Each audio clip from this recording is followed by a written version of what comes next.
Fancy garment and men's wear शादी ब्याह के मौके पर sherwani, 3 piece, pant shirt, Ayesha Nagar police station के सामने, 1000 खोली, मालेगांव। प्रोपराइटर चांद खान। मानव समाचार, मानवता के हक में। हम शेख रशीद साहब के बिना पहला पार्लियामेंट का इलेक्शनी जलसा ले रहे हैं। मैं अल्लाह से दुआ करता हूं, अल्लाह ताला शेख रशीद साहब को जन्नतुल फिरदौस में आला से आला मुकाम अता फरमाए। आपको भी शेख रशीद साहब की कमी महसूस हो रही होगी और हम परिवार के लोगों को तो हर मिनट के ऊपर उनकी कमी महसूस होती है। अगर आज शेख रशीद साहब होते तो हमारी इस मंच के ऊपर बैठकर सरपरस्ती करते, तकरीर करते और आप लोगों से वोट मांगते और हमारी क़यादत करते। मैं सबसे पहले तमाम ही शेख रशीद साहब के चाहने वाले, शेख रशीद साहब के पुराने नए, हमारी माँ और बहनें गुरुवार वार्ड की जो शेख रशीद साहब को बहुत मोहब्बत की आप लोगों ने, और पूरे शहर की आवाम से मैं अपील करता हूं कि शेख रशीद साहब थे तो वो हमारे परिवार की सरपरस्ती किया करते थे, और आज शेख रशीद साहब नहीं है तो मैं आप लोगों से अपील करता हूं कि आप लोग मेरी और मेरे परिवार की सरपरस्ती करें और हमारा साथ देने का वादा करें।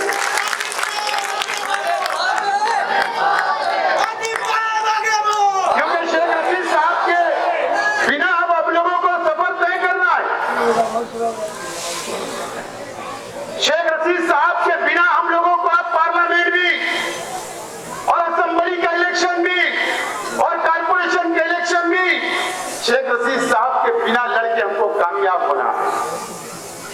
शेख रशीद साहब ने अपने 40 साल सियासी जिंदगी में कई लोगों को कारपोरेटर बनाए, कई लोगों को ओहदे दिए, कई वर्करों को बनाने का काम किया, कई माँ बहनों को बनाने का काम किया, कई गरीबों के सर के ऊपर हाथ रखा, कई नौजवानों का मुस्तकबिल बनाने का काम किया, और ये शहर का विकास और डेवलप करने का काम शेख रशीद साहब ने किया। आज उनके विचार को आगे ले जाना है और वो भी शेख रशीद साहब के बिना हम लोगों का सफर तय करना है। ये शेख आसिफ अकेला सफर तय नहीं कर सकता, मेरा परिवार ये सफर अकेला तय नहीं कर सकता। पार्लियामेंट का इलेक्शन हम अकेले नहीं जीत सकते, असेंबली का इलेक्शन हम अकेले नहीं जीत सकते, हम कारपोरेशन का इलेक्शन अकेले नहीं जीत सकते। आप लोगों का साथ जैसा शेख रशीद साहब के साथ रहा वैसे हमारे और हमारे परिवार के साथ मैं मांगता हूं, और मुझे उम्मीद है कि आप लोग शेख रशीद साहब कभी न कभी आपके काम आए होंगे, और जरूर मुझे उम्मीद है कि आप लोग हमारा साथ दोगे। दोस्तों, ये पार्लियामेंट का इलेक्शन है। मैंने कहा कि जो उम्मीदवार हमारे थे कि शहर के मुकामी लोगों का भी समाचार लेना है, लेकिन मैं आखिर में लूंगा। आज हमारा मुकाबला भारतीय जनता पार्टी से, एक तरफ इंडिया अलायंस और दूसरी तरफ एनडीए अलायंस। एक तरफ कांग्रेस के नेतृत्व में इंडिया अलायंस बना, गठबंधन बना, और एक तरफ नरेंद्र मोदी की क़यादत में एनडीए तैयार हुआ, एनडीए गठबंधन बना है। दोस्तों, हमारा देश, हमारे नौजवानों के लिए मैं कहना चाहता हूं, हमारे बुजुर्ग तो जानते हैं, जो तारीख पढ़ते हैं देश की वो जानते हैं। हमारा देश 47 के अंदर हिंदुस्तान आजाद हुआ,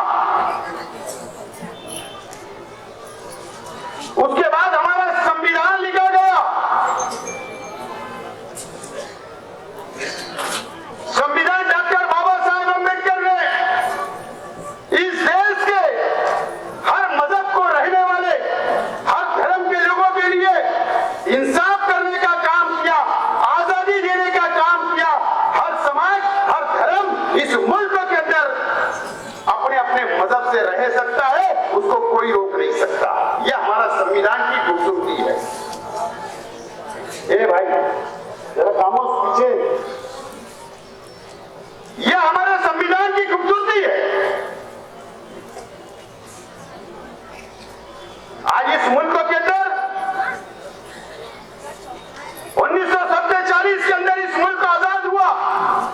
अंग्रेजों से इस मुल्क के अंदर, इस देश के हमारे पुरखों ने, हिंदू मुसलमान सिख ईसाई ने लड़ा, अंग्रेजों को भगाने का काम किया, देश छोड़ने पर मजबूर किया और वो देश छोड़ के चले गए।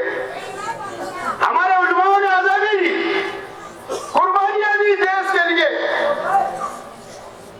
और जब इस बंटवारा हुआ आजादी के बाद, जब पाकिस्तान अलग हुआ, हिंदुस्तान से दो टुकड़े हो गए, पाकिस्तान अलग हुआ, उस वक्त नरेंद्र मोदी को यह हक नहीं था कि वो पाकिस्तान जाए। मोहन भागवत को यह हक नहीं था कि वो पाकिस्तान जाए। आरएसएस के कोई लोगों को हक नहीं था। अगर हक था तो इस देश के मुसलमानों को हक था कि वो देश के साथ चले जाते, पाकिस्तान के साथ चले जाते। लेकिन इस देश के मुसलमानों ने यह तय किया, हमारे उलमाओं ने यह तय किया, मौलाना अबुल कलाम आजाद ने दिल्ली की जामा मस्जिद की सीढ़ियों से मुसलमान रुक जाओ, और उनके बोलने के ऊपर लाखों नहीं करोड़ों मुसलमान इस देश के अंदर रहना हमने पसंद किया। हमें इस मिट्टी से प्यार है, इस देश की कुर्बानी जो हमें दी प्यार है। आरएसएस वालों को प्यार नहीं है। हमें देशद्रोही बोलते हो, सिर्फ वो जातिवाद करके वोट हासिल करने के लिए हम पर इल्जाम लगाते हो। अरे देशद्रोही तो साध्वी प्रज्ञा सिंह ठाकुर थी, जिसने मालेगांव के अंदर पलायन किया। देशद्रोही तो कर्नल पुरोहित था, जिसने मालेगांव के अंदर बम ब्लास्ट किया, वो मास्टरमाइंड था। देशद्रोही तो असीमानंद था, जिसने कबूल किया। ये किसके लोग थे? ये कांग्रेस के लोग नहीं थे। और देशद्रोही जो करता है, जो देश से गद्दारी करता है, वो कोई भी समाज, कोई भी धर्म का हो, उसको कोई जात और धर्म नहीं होती। देश के गद्दार तो तुम्हारी तंजीमें हैं, उनके जिम्मेदार है, हम नहीं। हमने देश से प्यार किया है और प्यार करते रहेंगे। कांग्रेस की हुकूमत थी 14 तक, उस वक्त भी यूपीए सरकार थी, उसमें शरद पवार साहब और कई पार्टियां, लालू जी, मुलायम सिंह जी, कई पार्टियां थी। जब तक तो हम सुरक्षित थे, हमारी हिफाजत होती थी, हमारी शरीयत की हिफाजत होती थी। उसके बाद मोदी जी, आज अगर इस देश के अंदर तुम्हारे उल्टी गिनती इस इलेक्शन के अंदर जो शुरू हुई है, तो इस देश के हिंदू, मुस्लिम, सिख, ईसाई ने आपका चेहरा, जो आपके चेहरे से नकाब उतारा और जो तुमने बांटने का काम किया, इसके लिए आज आपको ये तकलीफ का सामना करना पड़ा इस मुल्क के अंदर, और दर दर भटकना पड़ रहा है।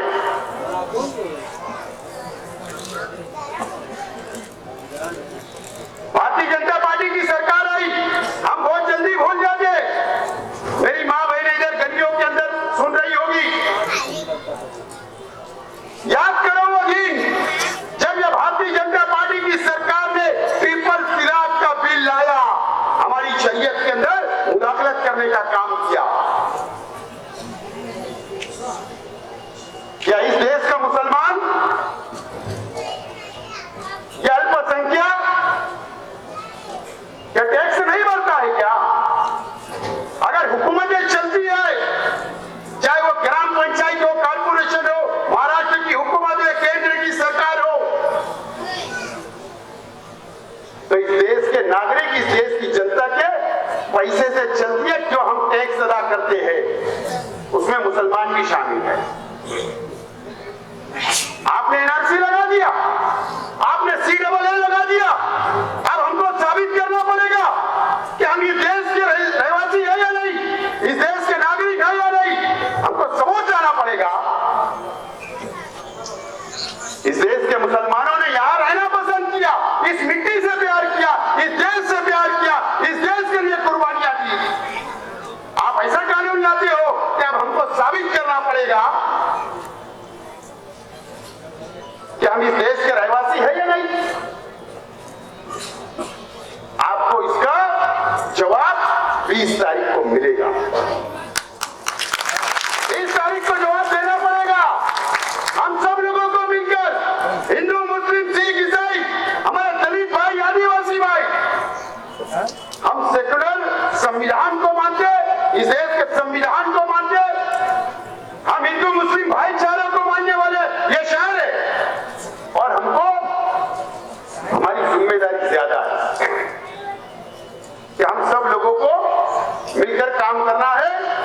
सुबह ताई बच्चा होता है साहिबा का, कांग्रेस का पंजा निशान है, मेरी पार्टी का तुतारी निशान है। न तो आप वहां तुतारी ढूंढोगे तो वो नहीं मिलेगी वहां, क्योंकि उम्मीदवार कांग्रेस पार्टी को यह सीट दी गई है। तुमका निशान पंजा है। आपको 20 तारीख को वोट देना है। मैं भी उम्मीदवार था, लेकिन हमारा पहला लक्ष्य, पहला मिशन भारतीय जनता पार्टी को सरकार से बेदखल करना है।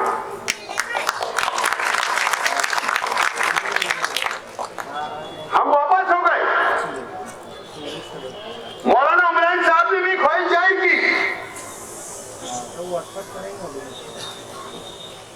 लेकिन ये तो मजहबी आदमी है। हमने हिमायत का ऐलान किया था कि मौलाना लड़ेंगे, हम आपके साथ। मौलाना वापिस हो गए। हमने ताई का पार्टी दिया, मौलाना ने आशीर्वाद दिया। हमारा पहला मकसद, हमारा पहला मिशन भारतीय जनता पार्टी को बाहर निकालकर फेंकना है। हम हमारी आपस की लड़ाई और कभी मौके से उम्मीदवारी होगी, लेकिन आज वो वक्त नहीं है। ये शहर के अंदर आप भी सोच लेंगे अजीब और गरीब सियासत चल रही है कि नहीं। लेकिन आज मुझे थोड़ा सी बंधन है, न तो समाचार तो बहुत अच्छा ले सकता हूं, बंधन है। इसके लिए मैं बहरहाल बोलना भी तो जरूरी है, क्योंकि वो छोड़ेंगे क्या अपने को? उनके जलसे में छोड़ेंगे तो अपने को क्यों छोड़ने का? नहीं छोड़ेंगे।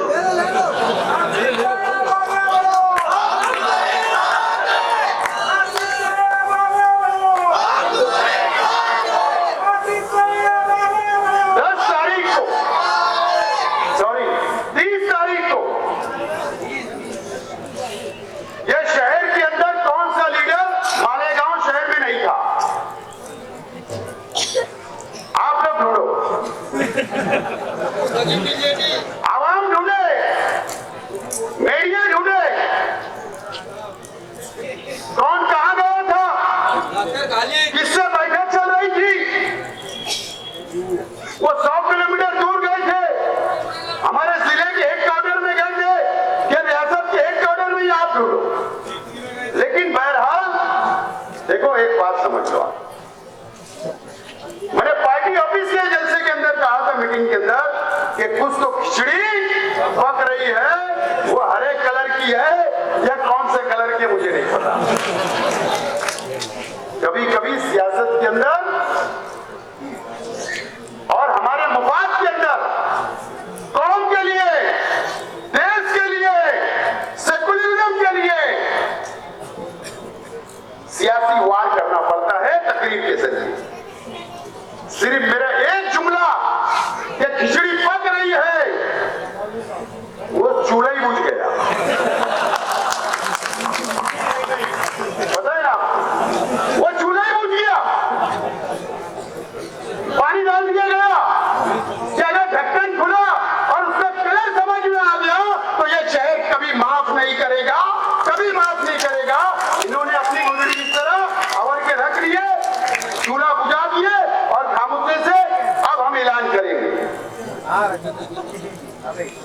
बाकी अभी ऐलान ना जाने कौन से बैनर पे करते, मुझे ज्यादा नहीं बोलना है, लेकिन कुछ लोग धुरिये से लेके यहां तक इतने कारपोरेटर, इतने ये उतने ये। मैंने आजकल सुना कि शाइनिंग 4-5 दिन की जो हाव भाव और शाइनिंग थी ना, शाइनिंग ही उतर गई है। आज की रिपोर्ट है मेरे पास। पिस्सी उठने वाली थी, वो कैंसिल हो गई। वो पिस्सी वाला ही भाग गया लेके मारे। तो चेहरे की रौनक, चेहरे की खूबसूरती, लाली पाउडर सब उतर गया, सब उतर गया।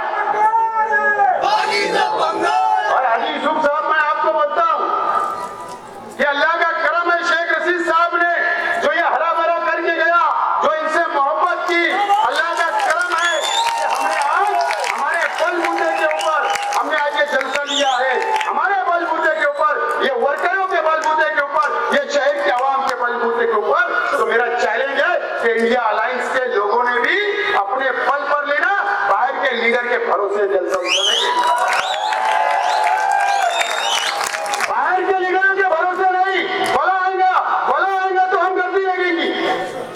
अरे वो बंदर भी मदारी आता ना तो भी लोग जमा हो जाते। तो ये सब होना चाहिए, दूध का पानी होना चाहिए। किसी को असेंबली लड़ना है, किसी को मेयर बनना है, सब बनिए। ये आजाद हिंदुस्तान है, सबको अधिकार है, सबको मैं दावत देता हूं, सब बनिए। लेकिन मैं आज तमाम ही लोगों को, खास तौर पर गुरुवार वार्ड की आवाम को, शहर के शेख रशीद साहब के चाहने वालों को, मेरे चाहने वालों को, पार्टी के चाहने वालों को मैं कुछ बातें बोलना चाहता हूं। शेख रशीद साहब का इंतकाल हुआ, कितने महीने हुए? 5 महीने हुए। कल 5 महीना हो जाएगा, बराबर ना? 5 महीने के अंदर इस शहर के अंदर कौन कौन सी साजिश रची गई, ये आप लोगों को नहीं पता होता। आपने अखबार में पढ़ा होगा, और शेख आतिफ कभी झूठ नहीं बोलता। मैं जाहिल जरूर हूं, आलिम नहीं हूं, लेकिन अल्लाह का खौफ है, जब भी बोलता हूं सच बोलता हूं।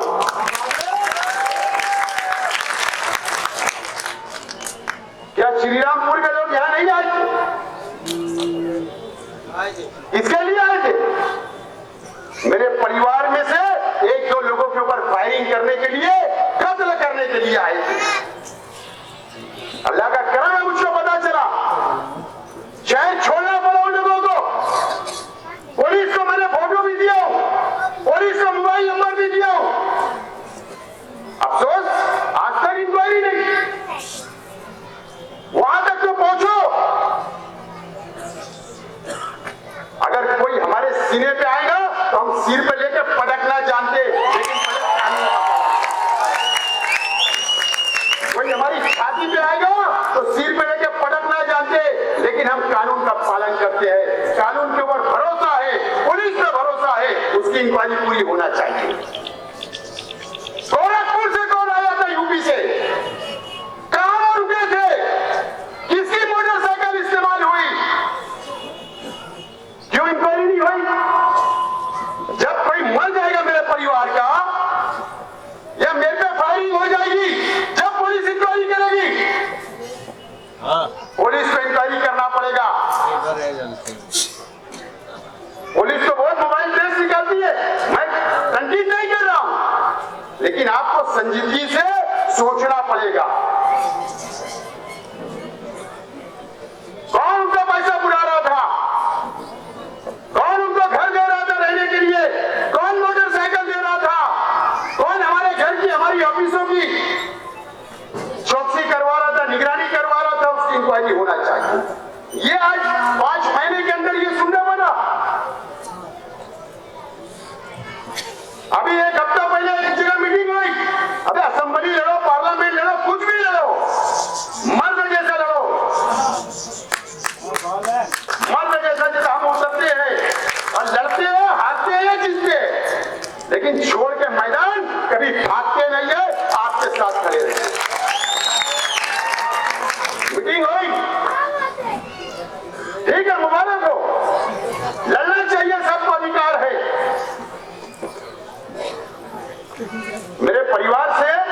पिछले हफ्ते एक बच्चे से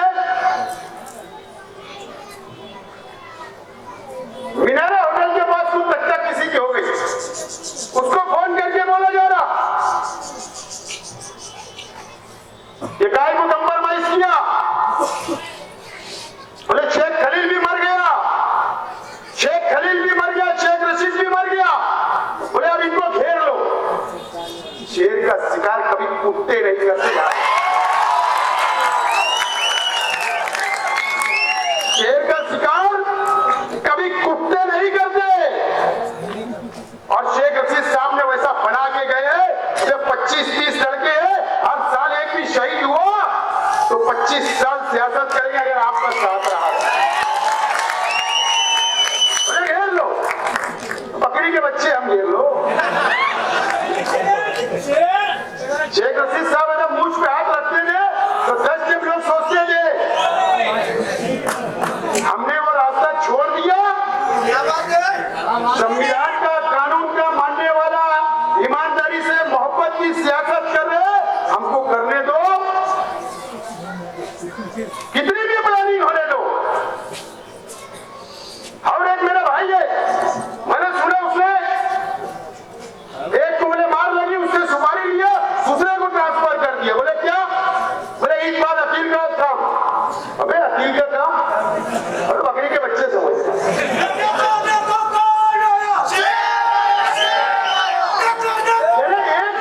एक आदमी रहा, एक परिवार दुश्मन रहा तो समझ सकते। अबे तुम कुत्तों की जैसा एक होने के बाद लड़ने की बात कर रहे हो। सुपारी दे देना, सुपारी दे देना। पुलिस डिपार्टमेंट से मेरा बोलना इंक्वायरी करो, मैं पब्लिक नेता हूँ, मास लीडर हूँ, पब्लिक का लीडर हूँ, पब्लिक में रोज घूमता हूँ। अगर मुझको या मेरे परिवार के लोगों को बाल बराबर भी अगर खराश आई तो याद रखना, पुलिस डिपार्टमेंट मैं आपके ऊपर भी कानूनी चढ़ाई करूंगा, ये बात को नोट कर लेना। अगर हमने कुछ गलत किया, कानून हाथ में लिया तो एक करो ना कार्रवाई, केस बनाओ, जेल में डालो। कौन डरता है? बाजू के मंत्री से तो नहीं डरे हम, हमने उनके खिलाफ डाला तो डरेंगे हम। लेकिन मैं आज सुभाजी को बोल रहा था कि तुम ताई को लेके चले जाओ तकरीर के बाद, बोला आज फायरिंग होने वाली है जवान की। AK-47 चलाने वाला था भाजपा पे, RSS पे, क्योंकि उन्होंने इतनी तकलीफ मुसलमानों को दी, इतना कानून बनाया। मैं कानूनी बात कर रहा हूँ भाई, लेकिन मैंने मर्यादा में बोल रहा। लेकिन अब ये शहर में नहीं, ना चलेगा नहीं, और ना इस देश के अंदर कोई इलेक्शन हो रहा है एनडीए वर्सेस इंडिया अलायंस का। ये हमारी अपनी जिम्मेदारी है कि 20 तारीख को घरों से निकलना पड़ेगा, माँ बहनों को भी, नौजवानों को भी, बुजुर्गों को भी।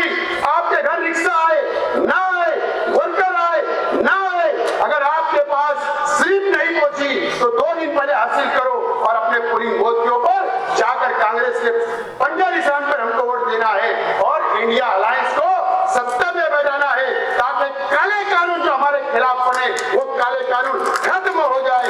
मैं ये अपील आप लोगों से करता हूँ। कांग्रेस से इख्तिलाफ हो सकते हैं, तुम्हारे हो सकते, मुल्कों के हो सकते, लेकिन ये जगह नहीं है, ये वक्त नहीं है। पहला नंबर बीजेपी हमारा दुश्मन है, उसके अलावा हमारा कोई दुश्मन नहीं है, सब हमारे भाई भाई है। हम अलायंस में देखो कितने लोग की तस्वीर लगी है, सोनिया जी, ममता जी, यशोरी जी, जयंत पाटिल जी, केजरीवाल जी, उद्धव ठाकरे जी, स्टालिन